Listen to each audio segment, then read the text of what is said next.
The Carpathian Seer Prophecies that terrified those in power. He was silenced for knowing too much. Prophecies that terrified those in power. There are some truths that power never wants you to know. These are truths that don't appear in newscasts, aren't discussed in universities, and certainly never reach your ears through official channels. But there are men who, throughout history, have possessed the supernatural ability to see through the veil of time and reveal secrets that should remain hidden forever. Mikhail Nechai was one of these men, and perhaps that's exactly why he had to die. In the shadowy mountains of the Ukrainian Carpathians, where ancient traditions still whisper among centuries-old trees, lived a man whose gift terrorized presidents, ministers, and oligarchs. He didn't need computers, satellites, or espionage networks. It was enough to look into a person's eyes to know their destiny.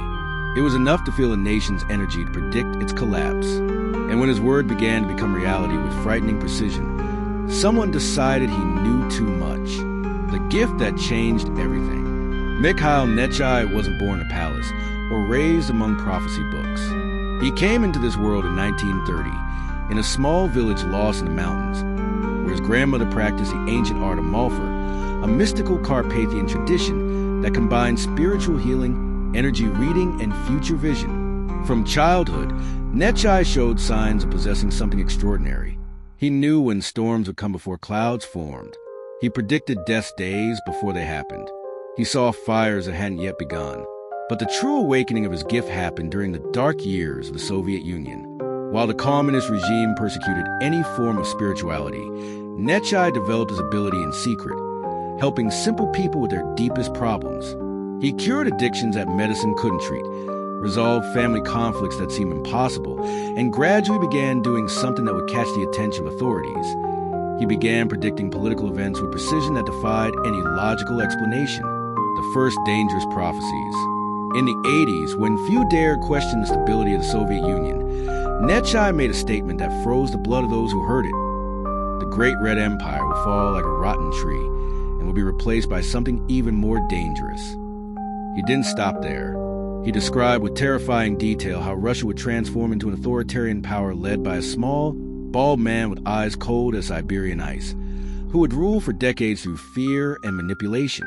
When the Berlin Wall fell and the Soviet Union disintegrated exactly as he had predicted, people began to pay attention. But when Vladimir Putin came to power and began consolidating his control through methods Nechai had described years earlier, some very powerful individuals began to get nervous. Because if he was right about this, what else might he know? The KGB takes notice.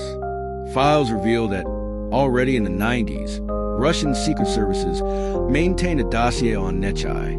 They knew he wasn't just a village healer. His predictions were being taken seriously by influential people, and some of his more specific statements were causing discomfort in the corridors of power. He had predicted not only Putin's rise, but also described with surgical precision how Russia would use energy as a weapon, how it would manipulate Western elections, and how it would eventually invade neighboring territories. But it was his prophecies about Ukraine that really signed his death warrant. In 2007, in an interview that few saw but circulated discreetly among political circles, Nechai made statements that today seem to have come from yesterday's headlines. Ukraine will be torn apart. The East will fall under Russian influence. The West will be absorbed by Poland. There will be a terrible war that will divide not only countries, but families. And from this pain, something completely new will be born. The conspiracy of silence.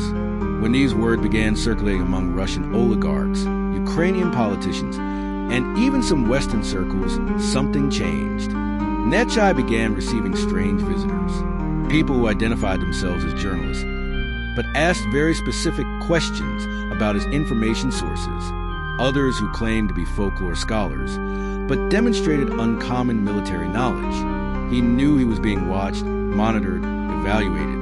In his last interviews, Nechai did something that sealed his fate. He began naming names, not directly, but through descriptions so precise that any informed person could identify who he was talking about. He described a chubby businessman who controlled much of Ukrainian media and died suspiciously.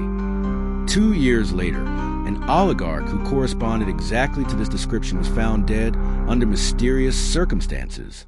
He spoke about a general with a scar on his neck who will betray his own country for foreign gold. 6 months later, a high-ranking Ukrainian military officer was arrested for espionage, and the scar on his neck was clearly visible in trial photos. The most terrifying prophecies. But it was in 2010, just 1 year before his death, that Nechai made his most explosive and dangerous statements.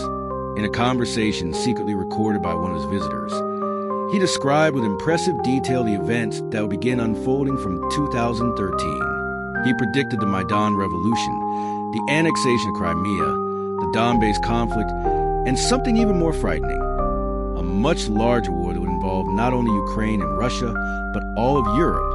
A time will come, he said in his calm, prophetic voice, when the borders we know today will be just lines on old maps. Russia will try to rebuild its empire, but this will be its final destruction. The West will think it can control this beast through sanctions and diplomacy, but will discover too late that it fed a monster that can no longer be tamed. He also made specific predictions about world leaders who hadn't yet come to power. He described an orange man who will divide America for years before Trump was elected. He spoke about an iron woman who will leave her island years before Brexit and Theresa May's resignation. And he predicted that a comedian will become the leader of a nation at war, clearly referring to Zelensky, the plan to silence him. Documents leaked years after his death revealed that different intelligence agencies were aware of Nechai's activities and considered the predictions as a threat to regional stability, not because they believed in supernatural powers, but because his statements were influencing important political and economic decisions. Investors were changing strategies based on his words. Politicians were altering alliances. Military officials were revising defense plans. The problem wasn't whether Nechai could really see the future. The problem was that powerful people believed he could, and were acting accordingly. His prophecies were becoming self-fulfilling prophecies, creating the very conditions for their fulfillment. This represented a type of power that no government, no matter how authoritarian, could tolerate. In his final months of life, Nechai knew his time was running out. He told his few confidants, "They will come for me soon, not because they fear my visions, but because they fear the truth behind them. And when I'm gone, the darkness I see approaching will be without its last warning." The announced assassination. In July 2011, Nechai made his final public prediction. "I will die in the coming weeks, but my death won't be natural. They will send someone who will appear insane, but who will be just a tool. And after I'm gone, the events I foresee will accelerate in a way that no one can stop."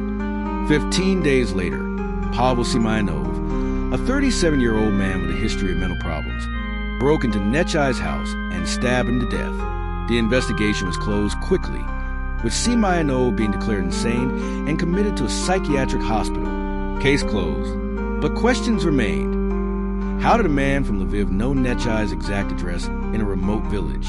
Why did he choose exactly the day when the seer was alone? And why did his behavior during interrogation completely contradict the psychiatric profile presented? The forbidden legacy.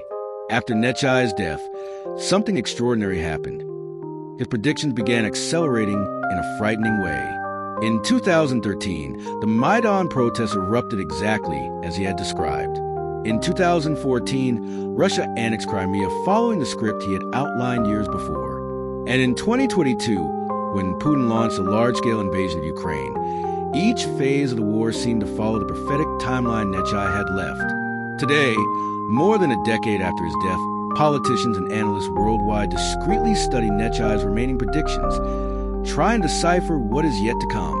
Because if he was right about everything so far, his words about Russia's final collapse, China's fragmentation, and the emergence of a new world order based on chaos might be approaching faster than anyone imagines.